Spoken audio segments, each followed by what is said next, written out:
Okay, there we go. All right, we're live.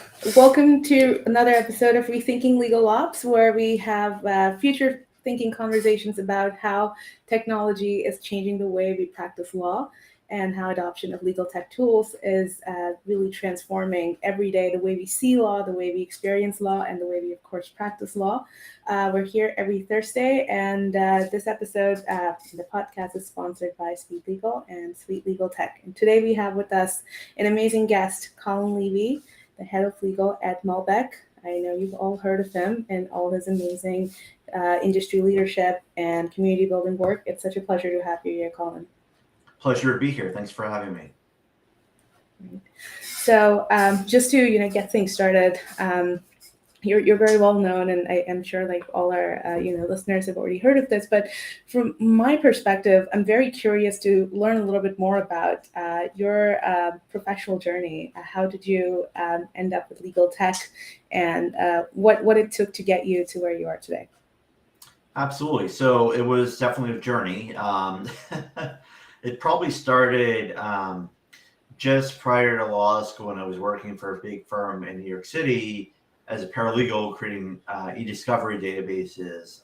And that gave me my first kind of exposure to technology in the context of legal services.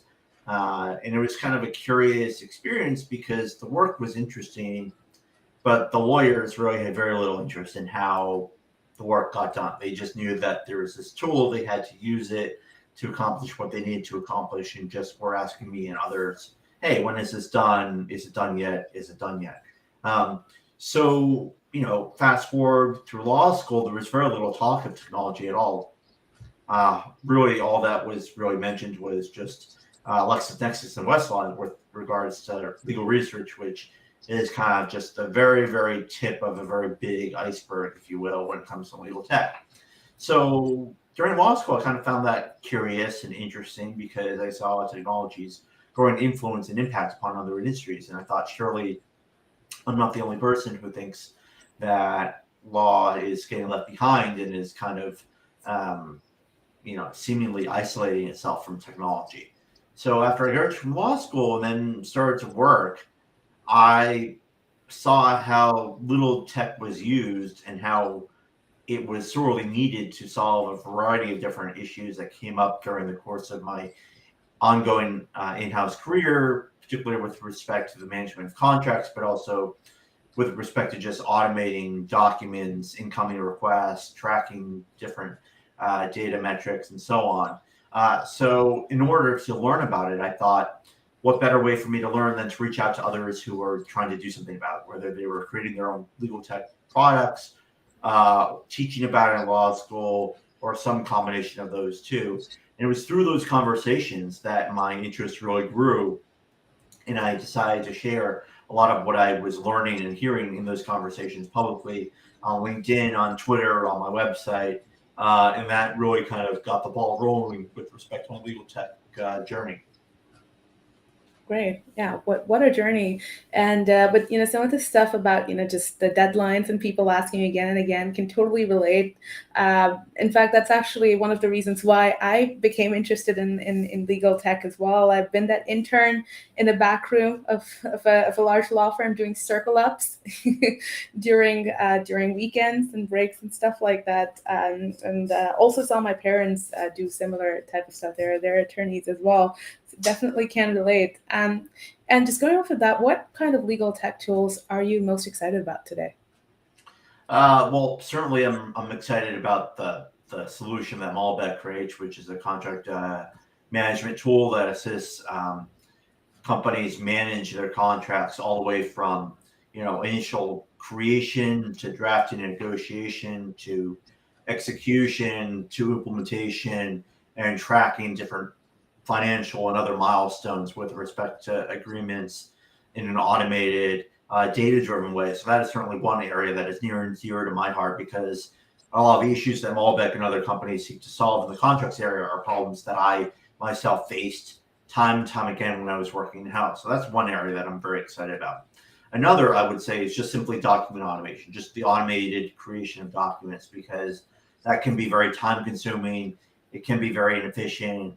And there's no need for you to spend time reinventing the wheel when you have common documents you need to get created time and time again. Why not just have a tool that can create it and not only create the document, but fill in the requisite information so they don't have to continuously, load up a document and type in the same information over and over again, company name, parties, what have you.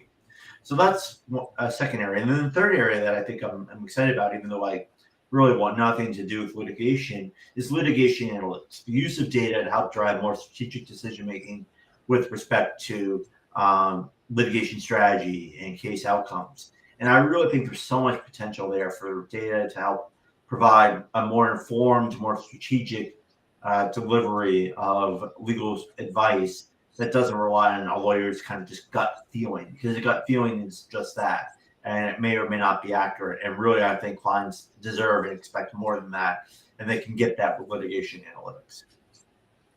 Yeah, absolutely. Very exciting technologies out there. But there still is this, when I meet lawyers, there's like two kinds. And like there was this meme I once saw. It said, lawyers that have a GitHub and then lawyers that don't. And, like based on whether they have one or not, they are on it or not, you can understand their level of acceptance for legal tech. So that's kind of been my experience. Some people are just like, all right, hit me with all the tech tools. I want to make my workflows more efficient. And then there are some that are like, not really ready for that type of stuff. What do you think are some of the biggest obstacles to more wide-scale adoption of legal tech at the moment? So I think one is fear. I think fear of the unknown, fear of kind of having to change how someone operates or what someone uses to get certain things done. I think there's a fear of that impeding one's ability to grow business or financially succeed. So that is certainly, I think, one impediment. I think related to that, there is this kind of cultural resistance to tech because it's seen as sort of an interloper, as this kind of thing that's interfering with how things have been done historically. And so I do think there is that cultural kind of impediment as well. And then lastly, I think that tech sometimes is seen as sort of something requiring you to, learn how to code, become some kind of tech genius.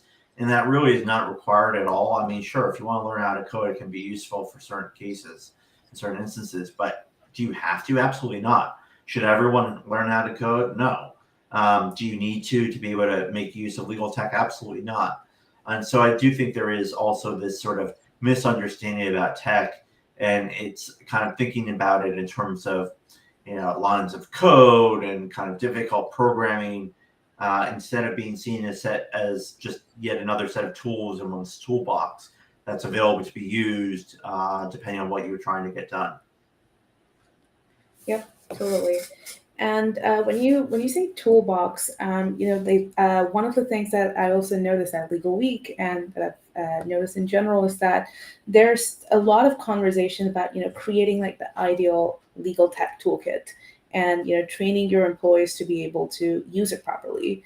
But often, law firms or like large companies, they will buy a legal tech tool, but then won't really have the patience to either implement it properly, or their employees just sort of get frustrated with it.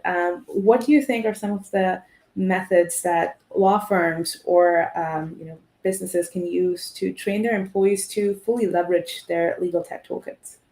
Well, I think it starts with understanding how your people operate, understanding kind of how they like to work, what tools they like to use, why they like to use those particular types of tools, understanding kind of where they're coming from, and use that as a basis to help kind of make the case for different tools that perhaps are better at accomplishing what they need to get done, but are not that dissimilar to tools they already use. In other words, you want to reduce the learning curve and make it less steep. I think in addition, you really want to have your people understand that this is not about you wanting something because you want it, but more about this is better for the business, and it's really going to help you and make you happier and more productive.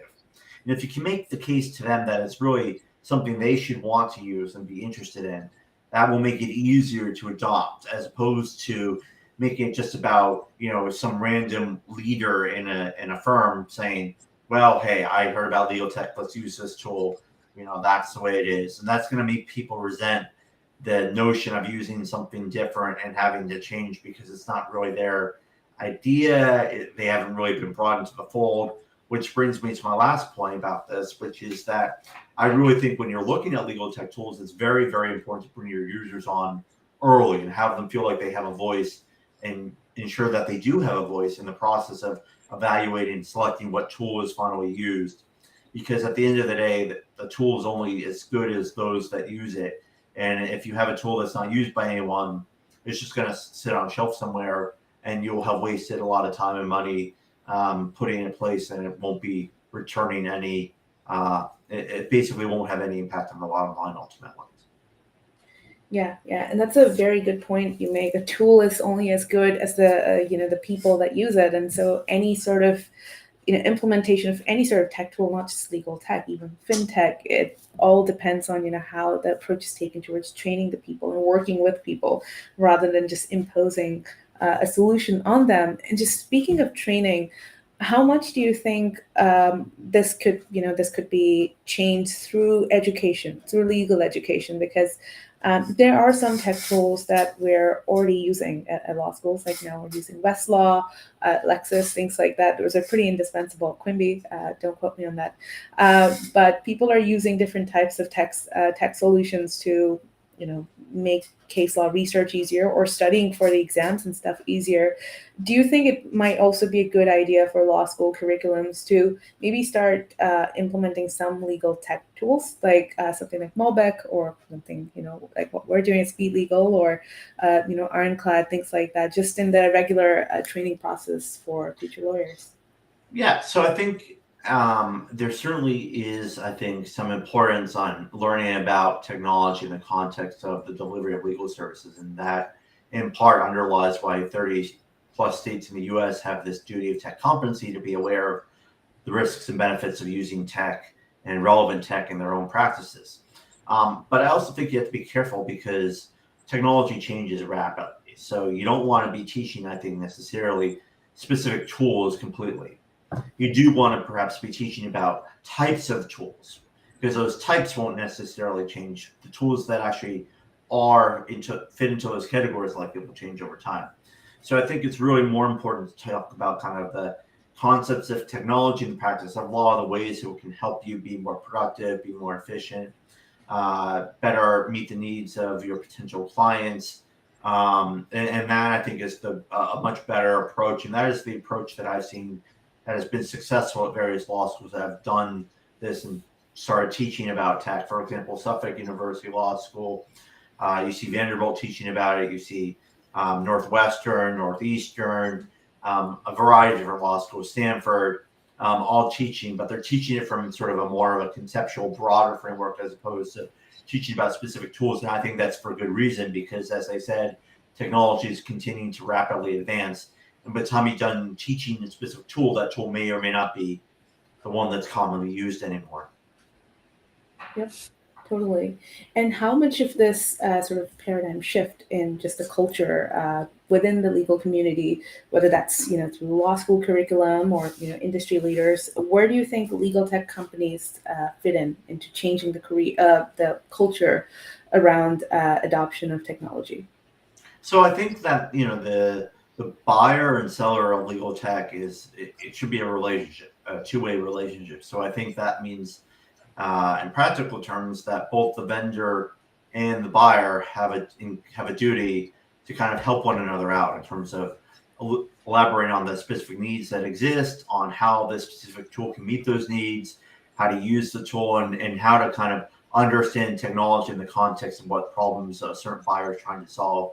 And I think we see more and more legal tech companies focusing on that sort of educational process, and that buying legal tech is not just a one and done process. It's an ongoing relationship, and education plays a big part in that. Yep, totally. And just about that as well, how much of legal tech companies, because I see some of like the biggest industry leaders, I mean, you, Olga, Electra, I see that you also do a lot of just personal leadership, just sort of also putting your own story out there and, getting people to know who you are so they also, can see the tech tool that you stand behind. How important do you think it is for any sort of legal tech entrepreneur or, someone working at a legal tech company to have that sort of personal brand also attached with their product? So I'm a huge advocate of personal brand. I think it's incredibly important regardless of what you're trying to do, because you should be able to make the case for why someone should care about you, why someone should listen to you when there's a million other people that can listen to you. And I think a really good approach to building a personal brand is sharing some of you, being truly who you are. And so that's why I and Olga and others, I think, really kind of bring a lot of ourselves to what we do, because we are more than just the sum of our posts on social media and more of the sum of our webinars and what have you. We really are more about sort of ourselves as full human beings. And so that's something that's very important to me. It's something I certainly don't shy away from doing on social media, because I think people really kind of want to feel like you're human, want to kind of form a bond with you. And the only way that can happen is if they understand kind of where you're coming from and can relate to it. And that, I think, is best done when you were kind of sharing yourself, even parts of yourself that are perhaps more private and sensitive, because others can relate to those issues, because the likelihood is you're not alone in having whatever feelings or thoughts you may have. Yeah, absolutely. And, we've been sort of having this conversation again and again in this podcast as well. Businesses are people, and every solution, as you were very aptly saying, should be very people oriented. And going back to talking about law firms, which are of course also all about people, but for a long time there's been a very reliable business model that has existed for law firms that's worked out quite well, and that's the hourly billing business model. How do you think legal tech is changing that business model for law firms? So I don't think it's necessarily kind of a one-to-one relationship in terms of tech existing and therefore having a direct impact upon the billable hour model. I do think, though, that there is sort of this evolving relationship where clients are understanding more about how legal services are performed, and therefore are wanting them to be performed more efficiently, more productively, with the understanding that, this is not rocket science, with all due respect. A lot of this legal work is repetitive and routine and doesn't require hours and hours to do. So therefore, they shouldn't have to pay for so many hours to get something done. I also think that tech is making, in some ways, ensuring a better alignment between the needs of consumers of legal services and those seeking to deliver legal services in ways that are new and more specific and better attuned to specific needs. And we see more and more, I think, niche legal service providers existing that are using tech to help meet the needs of clients that otherwise couldn't perhaps find the right help because it was too expensive. And so I think there's also this sort of ongoing cultural re-education around the billable hour model and the sort of pervertive incentives that it promotes with respect to how work is done. And I, for one, when I'm seeking outside counsel, whether, for whatever reason, I am definitely more drawn to someone who is feeling sort of in a more transparent project-based way. Because for one thing, I know how this work gets done, and I know that it doesn't require 45 hours to do, X, Y, or Z. And two, is I'm just frankly not willing to pay those kinds of rates. And so I think that we're going to see an increase on those pressures on big law firms to modify the ways in which they offer their services. That being said, I'm also not so naive as to say, oh, the billable hour model is just going to go away tomorrow. I don't think it's going to go away anytime soon. I think it's here to stay for quite some time. But that being said, I think we're seeing more and more competition to it. And I think that's healthy and that's better and ensures better, as I said, alignment between consumers and deliverers of legal services. Yep, absolutely. And that's a good way of looking at it, sort of not, as extreme, that no, it's all going to change, but, it's going to slowly evolve, which is the whole purpose of, the digital transformation of law. When you mentioned competition, law firms. Can you unpack that point a little bit more about how exactly legal tech tools can help firms get that competitive edge over the others? Yeah, for example, there are several firms, including one that I'm using right now, that uses tools like Clio to assist with billing and matter management and secure storage of documents and things. And for me, that's quite attractive because that means that, this firm is providing more transparent services and is able to make use of tools with the recognition that these tools are helping them be more productive. And therefore, by being more productive, are more efficient and lowering the cost for me to get what I need from them. And so I think that, technologies are increasingly being seen as a competitive edge for many companies because they're able to say, hey, we use these tools which allow us to provide more nuanced results, if you will, to you, but at lower cost because we're automating, creation of documents. We're able to better track things. We're able to better interact with you asynchronously, so you're not waiting for that phone call or having to, book a call 3 months from now just to say hello and see how things are going. You can log into a dashboard and see where things are. And so I think that is definitely becoming, like I said, I think a attractive competitive edge for many firms. In addition, I think clients, especially more sophisticated ones, are looking for better use of data to provide more strategic data-driven analysis, and that also is more attractive than kind of an old school lawyer saying, "Oh yeah, I know this judge. I won 5 times before them. No reason I shouldn't win again." That's just not good enough, I don't think. Yeah, absolutely. Especially the data-driven insights. I think that is just so much more important today. And speaking with another lawyer, and they were telling me that legal advice is no longer just legal advice. You have to offer a legal solution that is supported by reliable data. Otherwise, clients are not happy. And it's 2022, so it's a very exciting new transition to where lawyers can also get to use those types of words and expand their skill sets.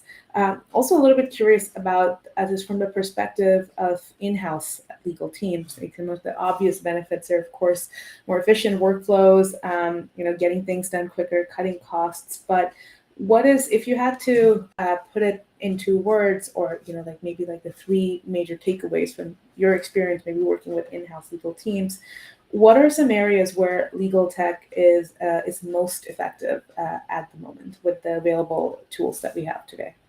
Sure. Yeah. I think, just going by my own experience, I think certainly automation of documents is a huge time saver and enabler. I think also automated management of contracts, such as Malbek's tools, certainly makes my life a lot easier because I'm spending less time kind of tracking. Oh yeah, I was working on that contract. I didn't know is this the right version? Oh wait, there's this other version. Wait, who do I need to review this for? I don't need to worry about all that because the system already tells me who last reviewed it, who last commented on. Allows me to track the versions in case someone made a change that I think is wrong. Means to go back to an older version and making sure we're editing the prior good version. So there's that. And also, quite frankly, I think technology also can just simply assist with enabling better cross-functional working. In other words, members of the sales team, myself, finance, whomever, can all sort of collaborate asynchronously on different projects without needing to wait and find out, what the status of it is. There are tools that provide dashboards for people to simply log into and see the status of things and collaborate together. And that can be very, very useful, particularly when you're working in a distributed work environment with people working in all different time zones across the world or across the country. Yep, absolutely.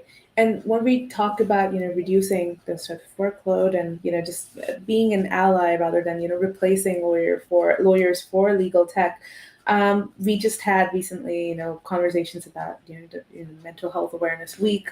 How do you see legal tech tools also supporting mental health in in-house legal teams and law firms? Because it's no secret mental health is a problem in general, but also in the legal industry. Yeah, no, it's definitely a problem. It's certainly one that I've spoke to both personally as well as professionally. And I think legal tech can really help by allowing you to be more productive with your time and saving you time, therefore allowing you to spend your time more productively, whether it's doing work or whether, quite frankly, on yourself or spending time with loved ones and family. That's super important now more than ever, perhaps. And I think legal tech can really allow you to accomplish what you need to accomplish quicker, allowing you to save time and spend that time on more important things such as family and with friends. Totally, yeah, and just with the with the legal industry, I think a lot of like the taking pride and working long hours and pulling all nighters, surviving on coffee. I think a lot of that starts at law school, and then it sort of continues on in work life. But it's so good to see that that is quickly changing, and staying late at work is no longer considered like the cool thing to do, because there are better ways of getting things done. Moving on, just curious, what are some of the craziest or some of the most unbelievable types of, or the most interesting misconceptions that you've come across that people have towards artificial intelligence and or legal tech? So one personal one that came up a few years ago was uh, I tweeted something about legal tech, and I think it was a law student somewhere replied back and accused me of being bought out by the legal tech industry. First of all, legal tech industry was not what it is now back then. So number one, number two is if only that were that easy. That is not the case at all. And three, I found it funny and actually in some ways reflective of this fear of tech because the law student was coming at it from a perspective of, well, you're talking about tools that are going to rob me of the job, and that is really not the point of tech here. I'm not certainly going to shy away from saying that at some point will tech perhaps replace some people in some jobs? Absolutely, it definitely will.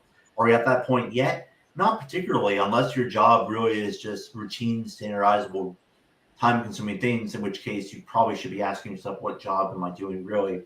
Because that's exactly what tech is best at right now: is replace, doing the automated, doing the routine, standardizable, sort of time-consuming tasks.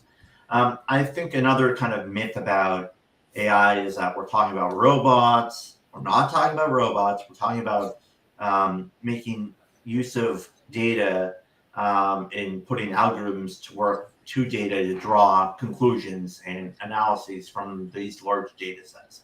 That's really where AI is right now. At future points, will AI be able to make more sort of autonomous decisions? Sure, absolutely. We're definitely working towards that goal. Are we completely there yet? No, we're not. But is that in the future? Yeah, it definitely is. So I think that's something important to consider with regards to AI. And I think lastly, the other thing I'll say is I think AI sometimes is misunderstood and seen as kind of this catch-all for all different types of technologies and things when it's not. I think right now we're talking about kind of so-called simple AI, which is just data-driven analysis and analytics, where more complex AI is sort of the more autonomous, sort of robot-like thinking and analysis that you see in movies but we're not there yet. Yeah, yeah, and what an interesting experience, because one would think that the younger people, like students especially, would be more open to like tech adoption and things like that. But it's a very interesting point you bring up. That like fear of potentially like being robbed of a job. But like from my perspective, when I was in law school, a while ago, and people were talking about applications of AI in accounting, and law.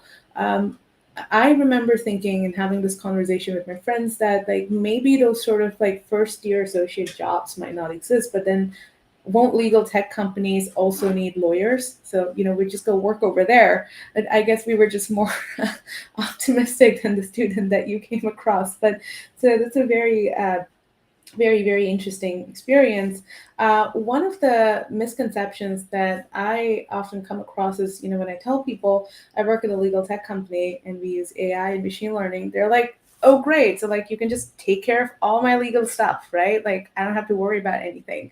So and of course, like you were saying, I mean, it's not magic, it's technology. It can work well with you, but it can't entirely just like, be an autopilot, maybe at some point, but perhaps not now. How do you in general legal tech companies, how can they do that sort of expectation management with potential clients that just expect AI to work like magic? And you have to kind of teach them that that's not what things are. Starts with, frankly, just being honest and realistic with them and saying, all right, these are the issues you're trying to solve. Well, here are specific ways in which we can go about solving those problems. Or here are these ways in which we could potentially contribute to helping to solve those problems, but we may not be able to solve all of it. Or we're working on some things, but we do some things better. I just think it comes down to just honesty and transparency, frankly. And sometimes it also comes down to sort of getting a really good sense of exactly what it is that someone is trying to solve for. And sometimes they might not even know. And so you have to help them kind of get a better understanding of what exactly their own problem is. Yeah, yeah, totally. And transitioning from that and going back to again, like the idea of a personal brand, because I really love all the personal brand work that you do, and just how honest and candid you are with the community that you've created. What is your advice for someone that is starting on their journey to build their personal brand and create their own little community that whether that's legal tech or just anything in general? I think it starts, quite frankly, with just engaging, asking questions of those that you're interested in learning more about, listening to what they have to say. Starts with commenting, not necessarily creating your own post, but commenting on posts of others on LinkedIn or on Twitter that you find interesting. I think those are the two methods to go about learning more, because that's what I did and it worked out well. And just kind of not expecting anything from people, but just simply asking if you can have 5-10 minutes of their time just to learn more about their journey. And they likely will be open to speaking with you at some point about their journey.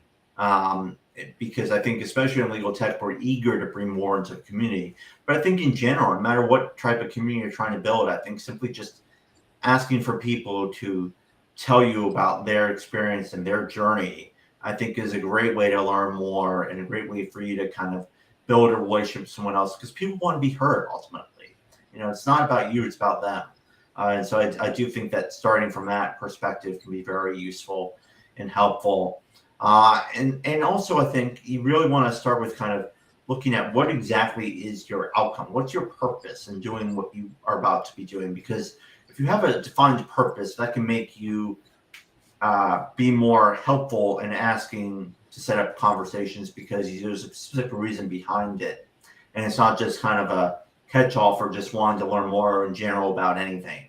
It's that you have a specific reason for wanting to learn more about this from that person. That makes sense. And I'm thinking that, a lot of that is also applicable to working with clients because, of course, part of, just working with clients, who are just adopting legal tech, there's, of course, some that are, more just used to using different types of legal tech tools, have been doing it for a while. But then for folks that are just sort of starting out, you have to also, what is the level of involvement that one needs to have with those clients to sort of guide them every step of the way from adopting the particular legal tech tool to getting the most out of it? Yeah, I think it's an ongoing relationship. It's not one that has a defined start or end point. It is one that evolves as the person or people evolve in terms of their use of the tool. So the first step is understanding what their problems are and proposing solutions. Second step is implementing that solution, getting it up and running and used. And then the third is just continuing to learn more and evolve with the person over time in terms of, you know, how their needs evolve, what their people are like and how they evolve in terms of how they work, and kind of tweaking things along the way, because things are very dynamic. And so it's important for both the tool that you put in place as well as the people using the tool to both be dynamic and kind of understand that change comes over time and change is natural, even if sometimes it makes you uncomfortable. Yep. And what would you say is the key for legal tech tool to be like most successful? Is it just ease in adoption, that it's just something that it's plug and play, like you get it, it starts working, it does its job, and it's very seamless? Or do you think it's more just that sort of personal relationship that you are talking about with a particular company, where it might be a little bit more involved to implement a solution, but then the type of support you get from a company is it's great.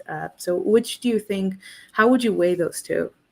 So I definitely think it's far more about the relationship than it is about anything else. It's about this relationship of trust, of engagement, of listening.